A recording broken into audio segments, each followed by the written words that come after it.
انت لو ام وست بيت بتشتغلي وعندك زوج مش مسافر وعندك اهل، لا انت لازم تصحي بدري عشان يومك يتظبط، وعلشان تقدري تلاقي وقت، وعشان الحياه ما تبقاش ماشيه بشكل انت مش عارفه هي ماشيه ازاي، مش عارفه تخططي لها اصلا، تايهه كل يوم مضغوطه مش عارفه تعملي حاجات في البيت. ازيكم يا جماعه في الجزء الثاني من فيديو ازاي تنبسطي بعد الولاده.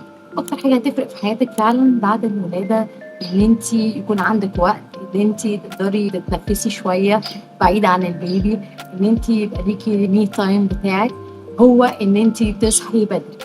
الصحيان بدري غير ان هو كنز من الكنوز، طبعا ممكن يفرق مع اي حد في الدنيا، مش بس الناس اللي هي ما عندهاش وقت او وقتها ضيق. الصحيان بدري كويس بيفرق في ايه؟ طيب انا دلوقتي كنت بصحى الساعه 3 العصر 4 العصر، بصحى يا دوبك لو سلم عيط اقعد معاه شويه، وبعديها على طول ابقى محتاسه عشان لازم اعمل الغدا عشان نتغدى، بعديها نتغدى، فابص الاقي الساعه بقت 9 10 وانا ما عملتش اي حاجه، ولا حتى استمتعت باليوم، ولا حتى عرفت اعمل الحاجات اللي عليا، والبيت مش مترتب، كل حاجه في حياتي بايظه وتايهه. لما جيت قررت ان انا اصحى بدري، بقيت مثلا بصحى 3 قبل الفجر 4، بصحى الفجر حتى، كل ده في البدري، كل ده في السيف سايد يعني.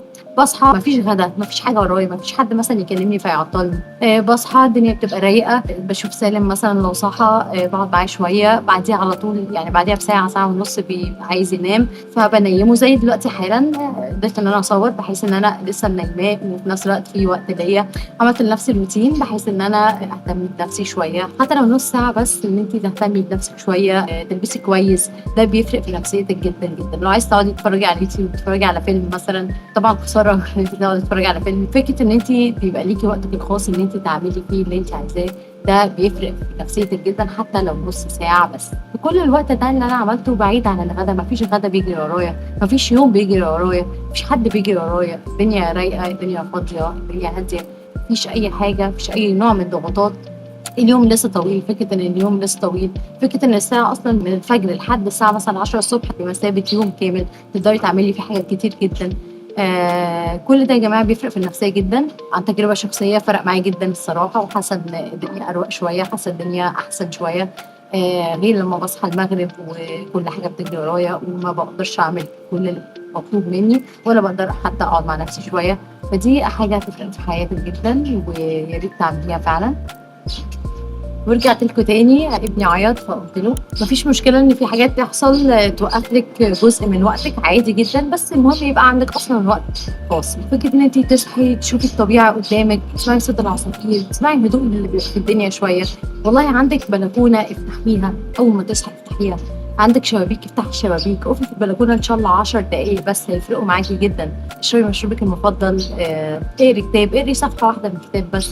كل دي حاجات ممكن تفرق معاكي جدا. لو في اي اوبشن، لو في اي منفذ تتهوي منه تتنفسي منه، يعني ما تبخليش على نفسك ابدا.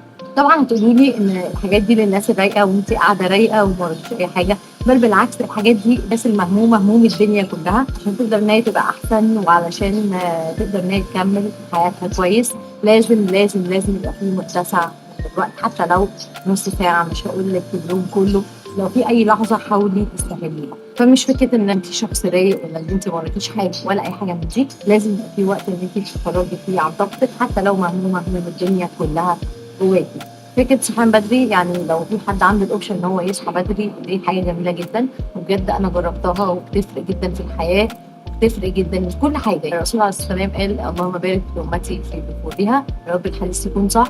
يعني الرسول دعانا عليه افضل الصلاه والسلام الصبح يبقى مبارك فيه، سواء مبارك فيه نفسيا ان انت صاحيه نفسيتك كويسه شويه، احسن من امبارح، حتى لو 1% مثلا. فكره ان انت عندك متسع من الوقت شويه، يعني بدل مش هيبقى عندك وقت خالص لنفسك، ممكن يبقى عندك 10 دقائق، ممكن تغسلي وتعملي حاجات وتطبخي في البيت والساعه لسه ما جاتش 12، ده كنز. مباركه اليوم بتبقى في كل حاجه، مش بس في الوقت ده. بالعكس انا حاسه ان انا نفسيتي احسن، حاسه ان في هدوء شويه بعيد عن الدوشه. حتى لو عندك عيال تانية، مش عندك بيبي مثلا صغير، عندك بيبي وعندك اطفال تانية، الاطفال التانية غالبا هتلاقيهم في المدرسه او في الحضانه، فهيبقى في وقت ان انت تقعدي الصبح شويه بدل ما تنامي. يعني بدل ما ابنك او بنتك يروح المدرسه وانت تنامي الوقت ده كله، لا استغلي الوقت ده ليكي، واستغلي ان انت لسه عندك حياه.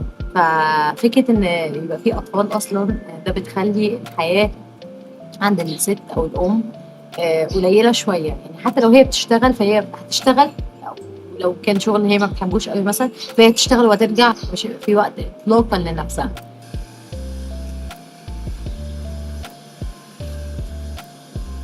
فانا مش هقول لك ان انت اصحي بدري عشان الجو يبقى احسن، اصحي بدري عشان يبقى عندك وقت، اصحي بدري عشان يبقى في تفاؤل شويه. لا، انا هقول لك ان انت لازم تصحي بدري.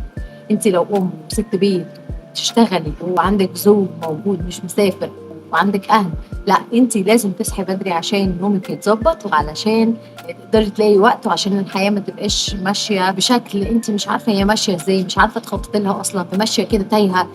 كل يوم مضغوطه مش عارفه تعملي حاجات في البيت. لحد فتره قريبه البيت كله متكركب، لحد دلوقتي متكركب شويه بس I can handle it دلوقتي عشان بصحى بدري. بيبقى في وقت شويه لنفسي، وقت شويه ان انا اروق البيت زياده عن اللزوم، فالبيت ما بقاش زي ما هو. يعني في اماكن خلاص انا خلصتها وفي اماكن تانية عايزه ادخل عليها، ده بيديكي وقت ان انت تعملي حاجات اكتر بكتير وما تحسيش ان انت تايهه ومضغوطه دايما وكل حاجه بتجري وراكي. ده الاحساس اللي انا دايما بحسه ان كل حاجه بتجري ورايا. لما بصحى بدري الدنيا بتبقى اهدى شويه، غالبا انا اللي بجري ورا الحاجه عشان اخلصها بدري. بجد نصيحتي ليكم ان انتم تصحوا بدري، اصحوا بدري عشان يبقى عندكم وقت، اصحوا بدري عشان نفسيتكم تبقى احسن، اصحوا بدري عشان الحياة يبقى ليها طعم، اصحوا بدري عشان دي فطرة ربنا فينا اصلا، ده السيستم اللي جهازنا ماشي عليه. وادعوا لي ان انا افضل اصحى بدري ما فيش حاجه تحصل ان هي تقلب اليوم، لان كذا مره احاول ان انا اصحى بدري وافشل. اصحى بدري اسبوع اسبوعين وبعدين بسبب ان في حاجات بتحصل في سهره لازم اسهرها فتبوظ اليوم كله. كنت الاول بقول ان انا مش مورنينج بيرسون، ان انا شخص ليلي وبحب الليل جدا، بس ده غلط. في ناس كده ماشي وفي ناس هي مقتنعه بكده وماشيه بكده، بس انا بالنسبه لي طلع الموضوع غلط جدا. وده يعني it makes sense. احنا السيستم بتاعنا ربنا خلقنا ان احنا ننام بدري ونصحى بدري. يعني جربي اللي يقول لك ان لا انا شخص ليلي، لا جربي تبقي فعلا شخص صباحي، وجربي ان انت ما تناميش الساعه 2 وتصحي الساعه 6 وتقولي لا انا مش شخص صباحي مش مورنينج بيرسون. لا، هي مش كده.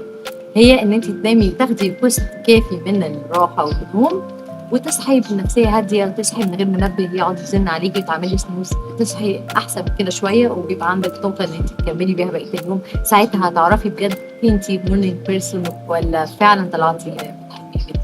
صدقوني انتاجكم هيبقى ازيد، طاقتكم هتبقى اعلى، نفسيتكم هتبقى احسن، جوده حياتكم كلها هتبقى احسن بشكل غير طبيعي. جربوا وقولوا لي واكتبوا لي في الكومنتس لو عندكم اي استفسارات جاوب عليكم.